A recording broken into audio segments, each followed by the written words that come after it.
Hi guys, you're welcome back to my YouTube channel. Happy new month, fams. Happy love month. In case you are just joining this tribe for the first time, don't forget to click on the subscribe button. And in case you're already a wee, you get what I'm saying? However, what we are doing, what's up? This month we'll be talking about overcoming trauma series, and I would like you to stay glued to the series as we'll be uploading. I would like you to try as much as possible to follow the series and the sessions that will be available to you. We all know that traumatic events are incidents that causes emotional pain to us one way or the other, and then we cannot shy away from the fact that we all have a story to tell, or we all have gone through one traumatic event that actually causes us emotional pain at one point in our life, at one phases in our life, at one junction in our life. We can't deny that fact. I mean, everybody has a story to tell. You just have to wait until you hear another person's story before you know that, oh God, so it's not just me. It's not just me at all. What I'm trying to say is that it's just the way we all respond to it. It's just the way we all react to it that makes the difference amongst us. And in this series, I'm going to be sharing with us the psychological understanding of traumas or traumatic events. What are the psychological understanding of traumatic events? My message, the reason I'm doing psychological understanding of traumatic events is so that at the end of the day, we can recall our traumatic events and we'll be able to admit them, and we'll be able to, see a reason for us to move beyond that phase that we have, or that particular stage of life that we have concerning that particular traumatic event. That's why it is important that you try as much as possible to talk to a therapist. We talk about number one. Number one is everybody has a story to tell.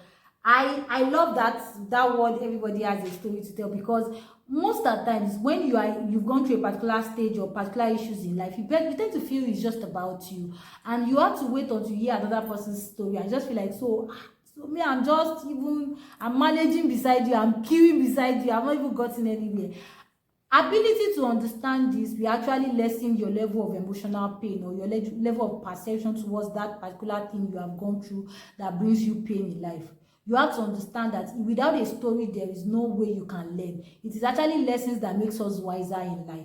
You just have to understand that, and your ability to understand that will actually bring you to that, how do I put it, to that level of accepting that whatever pain you have gone through, whatever emotional incident that has brought you pain and negative reaction, is part of the story, is part of your life, is part of those things that you have to tell as a success story to why you are that phase of life in which you are. And the truth behind is everybody has a story. One person has a story here, another person has a story there, and that will take me to number two. Number two is, as long as you live, you will always have a traumatic story to tell. It's either you've not accepted it, you've not resolved it, or you've not admitted it. So the fact that you're like, you people, mental health is a lie, your body, you are just not, the fact that you are not, or probably you are going through, or you have a traumatic issue in your life or incident that has happened to you, instead of admitting it, the next thing you decide to resort to is doing drugs, and you feel like the only thing that helps you quench it is drug, and before you know it, you are living the life of an addict because of that particular thing that has happened to you. It's high time for you to go back right now and resolve those experiences, those traumatic experiences that is bringing out an emotional pain of who you are not inside of you. We need to learn to embrace that traumatic event is like a wound. Probably the severity of the wound may not be the same. Some may fall from staircase, some may just hit their leg, or probably on the stone. Some is just, wounds happen in different way. The same way it is, traumatic events happen in different way. And another thing about wound is we don't heal at the same phase. So traumatic events, you don't expect people to heal the way you heal. The way me I handle traumatic events may not be the way another person will handle traumatic event. And the way another person will handle may not be the way another person will handle it. And we don't see things the same way. I think that's one of the things I love much about psychology, because there's this beauty of you coming to an understanding that people are not the same. You will see this one handle it so like it's not big deal, and you see another person handle it, you're like, why are you handling this matter like this? So it differs. It doesn't come at the same level. It doesn't come at how do I put it, the same frequencies. And that will bring me to number 3 psychological understanding, is that we don't heal at the same phase, and we heal based on our personality. Many a times, some people, somebody was citing an example for me that some people had somebody just maybe just eat your hand on something, and oh, painful, I'll be fine, don't worry, I'll be okay, I just calm down, just. And some just maybe just need to like, you see, we don't heal at the same way. You know, a person that healed naturally or healed faster may be looking at that person and be like, what's wrong with this? Or why is this one carrying it as if it's a big deal? And the other person will be like, what do you mean by it's not a big deal? It's a big deal to me. What are you trying to say? What I'm trying to say is that the same way it is when it comes to traumatic events or traumatic incidents, we don't heal at the same way. We don't heal at the same phase, and we heal differently based on our personality. We heal differently based on who we are or what we have chosen to want to be in life. That is how we heal. That will take me to another psychological understanding of traumatic events. Another psychological traumatic event, it has its level of measurement. You know, you can't compare the level of what you go through to what another person goes through. I can't compare the level of what another person goes through to what another person goes through. That's why we do group therapy. So when people sit down together and they talk about their traumatic events, some people can be grateful that their own is not even as severe as some people. Probably maybe the way they have been seeing it is they have been taking it extreme, thinking it's severe. And by the time they hear another person's story and how they overcome it, the case is discovered that they've not even gone through not even 1/10 of what another person have gone through. They just humble themselves. Like, I humble myself under the shadow of his wings. I think I've not gotten through anything. I'm just starting. So that's why we do group therapy, so people will have an understanding that it's the level of severity is the same. You might be crying over somebody that raped you once. I'm not saying it's good, or I'm not encouraging, but I'm just saying that you might be so, hostile towards men because somebody raped you once, or probably because a guy is jilted you once, and here is another person in that place that somebody had jilted 7 times, 8 times, and the person is still saying, on the day of my wedding day, they would take. And you're like, are you sure we are in the same world? I heard of a guy that grew up from a violent family where his father is always beating his mom and things like that, and he grew up with that mentality, and he has to, the first wife the same thing, second wife the same thing, and the third wife was just like, see, you can't try shit with me, even myself, I came prepared for you.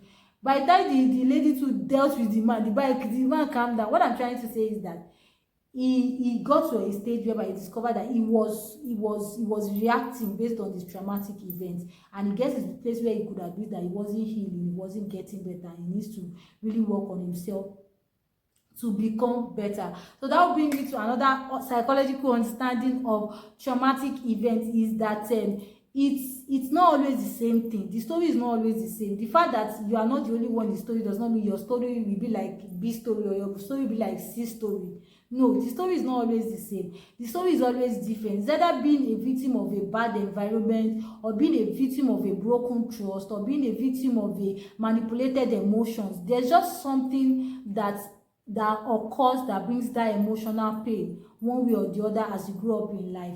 And another thing is that I will still talk about this when we talk about the misconception of traumatic events. Many a times people think traumatic event is PTSD.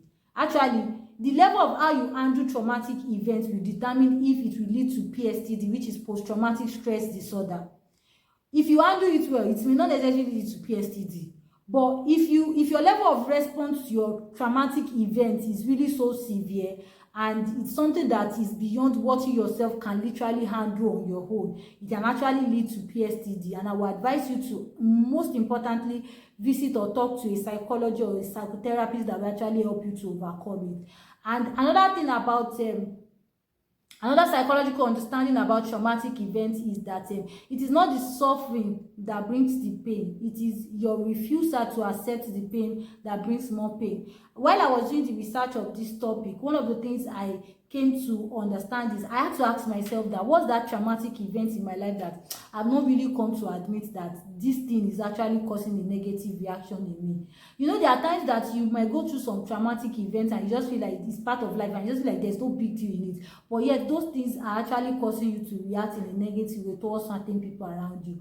And I felt that if there's anyone literally left in me, there's a need for me to start admitting them, and there's a need for me to start embracing them and start doing the needful things to really overcome them. And that's how best it will really help you to go through life, when you admit that you are human. We are all humans, and there are certain, we can't deny the fact that there are certain incidents in our life that brings us pain, that stirs our emotional pain up and make us react in a certain way that we would not want to react. Now, ability to be self-aware of this and to admit this is the very, very first step to your therapy, to your freedom, to your deliverance. You have to be able to embrace that you have gone through one traumatic event or the other in life. Everybody has a story to tell. Everybody has a part to play. Everybody has one event that they have gone through in life. It's just the way we respond to it that actually determines how we become best. I am still coming back in other series to give you more details on traumatic events and how to overcome them. My name is Vema. Don't forget to click on the subscribe button. I hope you enjoyed the section. In case you don't mind, you can share any of your traumatic events with us on the comment section. And also, don't forget to eagerly wait for the next